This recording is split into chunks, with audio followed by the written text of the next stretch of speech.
देर शाम जब Devipur police station के फोन की घंटी बजी तो इंस्पेक्टर विद्या ने फोन उठाया। पता चला कि किसी घर में पति पत्नी के बीच लड़ाई हो रही है। मामले की गंभीरता को समझते हुए इंस्पेक्टर विद्या उसी वक्त उस पते पर पहुंच गई जहां से कंप्लेंट की गई थी। उस घर में सौम्या अपने पति ध्रुव और मां समान माजी के साथ रहती थी। सौम्या के सर पर लगे चोट के पीछे का जब इंस्पेक्टर विद्या ने कारण पूछा तो सौम्या ने कहा कि वो किचन में काम करते हुए कबर्ड से टकरा गई थी, उसी के चलते उसे चोट लग गई। हालांकि इंस्पेक्टर विद्या अच्छे से जानती थी कि केस कुछ और है, पर अब क्योंकि सौम्या खुद ही कुछ नहीं बता रही थी इसलिए इंस्पेक्टर विद्या भी वहां से चली जाती है। अगले दिन मार्केट में इंस्पेक्टर विद्या की मुलाकात एक बार फिर माजी से हुई।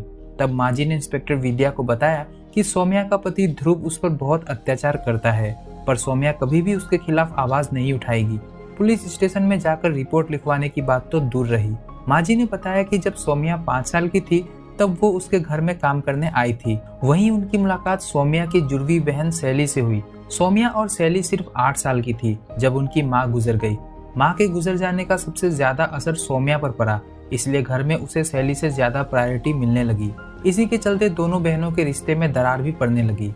एक समय तो ऐसा आया जब दोनों एक दूसरे से बदला लेने के लिए किसी भी हद तक गुजर जाने को तैयार थे। इसी के चलते शैली को बोर्डिंग स्कूल में भेज दिया गया और सौम्या माजी के साथ अपने ही घर में रहने लगी। कुछ सालों बाद सौम्या के पापा भी चल बसे। छोटी उम्र में ही सर से माँ बाप का साया हट जाने से सौम्या की दिमागी हालत बद से बदतर होती चली गई। सांस लेने में दिक्कत, ऊंचाई से डर।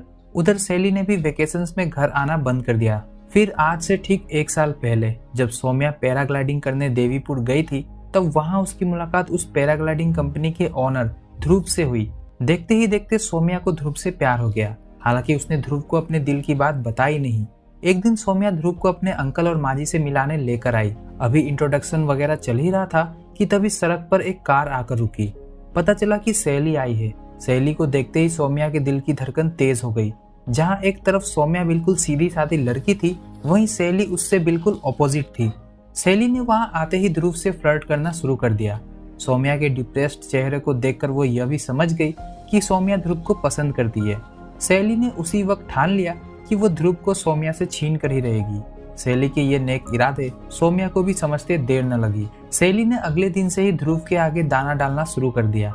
बेचारी सौम्या चुपचाप एक कोने में खड़े होकर सब कुछ देखने के अलावा और कुछ कर भी नहीं पा रही थी। शाम को जब तीनों एक रेस्टोरेंट में डिनर कर रहे थे तब भी शैली ने ध्रुव के साथ फ्लर्ट करना नहीं छोड़ा। सौम्या भी सब कुछ देख और समझ रही थी, पर एक अजीब से डर ने उसके दिल में परमानेंट घर बनाकर रखा हुआ था। इस वजह से उसके मुंह पर एक चुप्पी छाई हुई थी। उसी रात सौम्या जब अकेले में बाहर बैठी हुई थी तब ध्रुव उसके पास आया और कहा कि उसके अंदर शैली के लिए फीलिंग्स डेवलप होने लगी है। ध्रुव के मुंह से ये सब सुनते ही सौम्या का दिल पूरी तरह से चकनाचूर हो गया। हालांकि किसी तरह उसने खुद को संभालते हुए ध्रुव की हाँ में हाँ मिलाया और उसके लिए खुश होने का नाटक करने लगी। फिर क्या था, ध्रुव और शैली के बीच मौज मस्ती शुरू हो गई और इधर सौम्या गम के समुद्र में डूब गई। एक दिन ध्रुव ने अपने घर पर डिनर पार्टी रखी थी जिसमें टूरिज्म मिनिस्टर यादव जी ध्रुव के किसी प्रोजेक्ट में गवर्नमेंट का पैसा इन्वेस्ट करने की बात करने आए हुए थे। हालांकि शैली उस वक्त काफी नशे में थी और हाई वॉल्यूम पर हनी सिंह का वॉल्यूम 1 बजा रही थी। इसे सुनकर यादव जी ऑफेंड हो जाते हैं और बिजनेस डील की बात फिर कभी करने का बहाना बनाकर वहां से चले जाते हैं। शैली के इस कारनामे की वजह से ध्रुव को बैठे बैठे ही 500 करोड़ का नुकसान हो गया, जिस वजह से उसे शैली पर बहुत गुस्सा भी आया। उसी रात जब ध्रुव 500 करोड़ के हुए नुकसान के बारे में सोच रहा था तभी उसके पापा जी ने उसे कॉल करके बताया कि यादव जी ने उनकी कंपनी में इन्वेस्ट करने से मना कर दिया है, जिससे उन्हें 500 प्लस 1000 यानी कि 1500 करोड़ रुपए का नुकसान हो गया। उन्होंने आगे कहा कि अगर बिजनेस करना है तो ध्रुव को शैली का साथ छोड़कर किसी सीधी सादी लड़की से शादी करके जल्द से जल्द सेटल होना पड़ेगा, वरना वो ध्रुव को अपनी संपत्ति में से एक ढेला भी नहीं देंगे। इतना सुनते ही ध्रुव को समझ आ गया कि अब उसे किससे शादी करनी है। सबसे पहले उसने शैली से अपने सारे रिश्ते नाते तोड़े और एक गाने के खत्म होते होते सौम्या के साथ शादी के बंधन में बंध गया। हालांकि शैली सौम्या जितनी कमजोर नहीं थी। एक बार फिर सौम्या के चलते उसे हार का मुंह देखना पड़ा, इसलिए वो इतनी जल्दी सौम्या का पीछा नहीं छोड़ने वाली थी। इधर शादी के कुछ ही महीनों बाद ध्रुव ने अपना असली रंग दिखाना शुरू किया। उसका गुस्सा दिन ब दिन बढ़ने लगा। साथ ही साथ उसे बिजनेस में लॉस भी हो रहा था, जिस वजह से उसके हाथ भी खुलने लगे और आए दिन वो अपना गुस्सा सौम्या के ऊपर ही निकालने लगा। माजी ने बताया कि सौम्या अपनी शादी को बचाने के लिए किसी भी हद तक जा सकती है, पर वो कभी भी ध्रुव के खिलाफ कंप्लेन नहीं करेगी। इस पर इंस्पेक्टर विद्या ने कहा कि फिर तो इस मनोहर कहानी को सुनने का कोई फायदा नहीं, क्योंकि जब तक सौम्या खुद थाने में आकर रिपोर्ट नहीं लिखवाती तब तक पुलिस के हाथ भी बंधे हुए रहेंगे। इधर सौम्या को लग रहा था कि अगर उसका एक बच्चा होता तो शायद ध्रुव अपने गुस्से पर कंट्रोल करना सीख जाए, इसलिए आए दिन वो ध्रुव से बच्चे की डिमांड करती रहती थी। हालांकि ध्रुव जब भी बच्चा करने की बात सुनता तो सौम्या पर भड़क जाता। इसी तरह एक रोज जब ध्रुव किसी बिजनेस ट्रिप के लिए आउट ऑफ टाउन जा रहा था तब सौम्या ने एक बार फिर उसके सामने बच्चा करने की बात छेड़ी, जिसे सुनकर ध्रुव का गुस्सा उस पर फूट पड़ा और उसने बड़ी ही बेरहमी से सौम्या को पूरे घर में घसीटते हुए मारना पीटना शुरू कर दिया।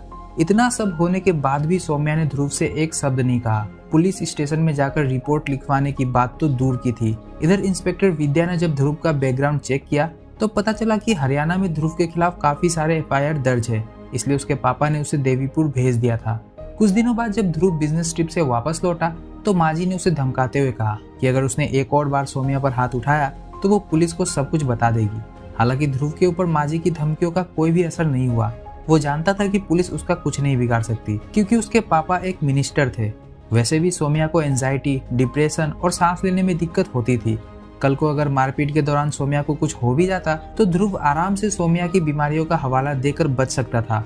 बैकअप के लिए शैली तो थी ही उसके पास। यही सब सोचकर उसने सौम्या पर जुल्म करना जारी रखा।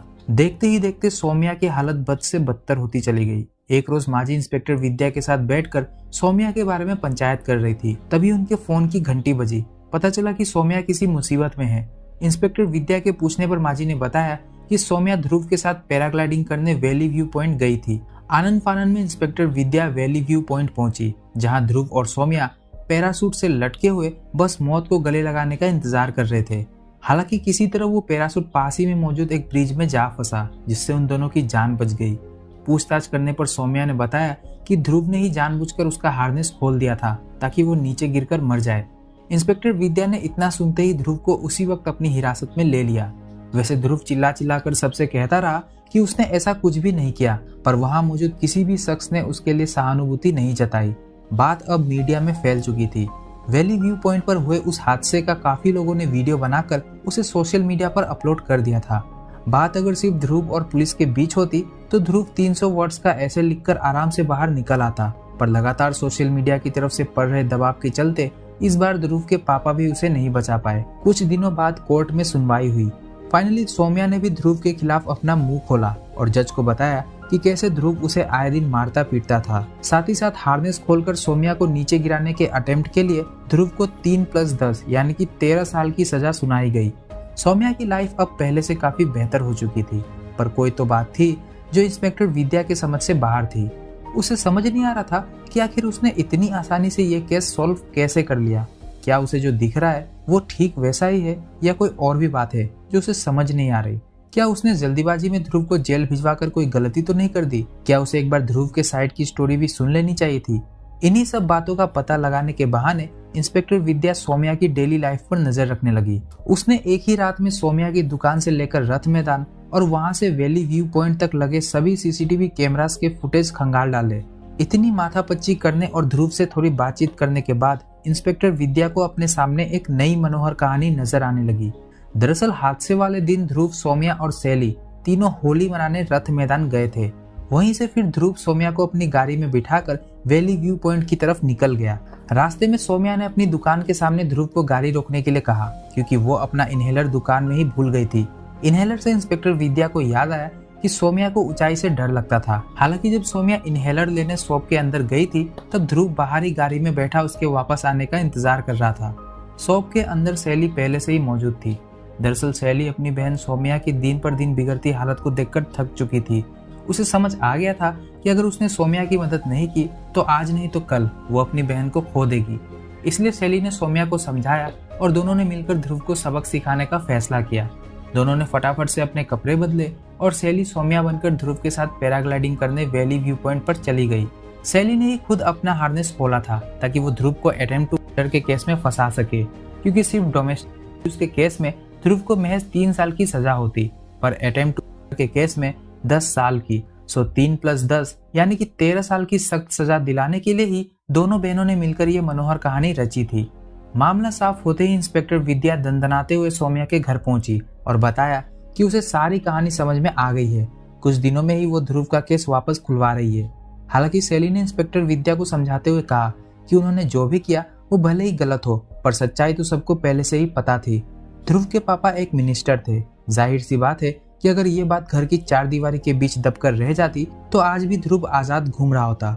उसे सजा दिलाने के लिए सबूत जुटाने की जरूरत थी और सौम्या खुद से तो ये सब कभी नहीं कर पाती।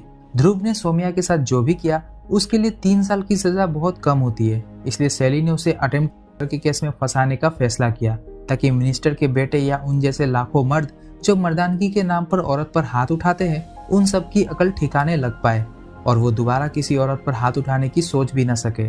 शैली की बात में आखिरकार दम तो था, इसलिए इंस्पेक्टर विद्या ने ध्रुव के केस को रीओपन करने का अपना ख्याल त्याग दिया और इस गहरे राज को हमेशा के लिए अपने अंदर दफन करके अपने अगले केस को सॉल्व करने की ओर निकल पड़ी।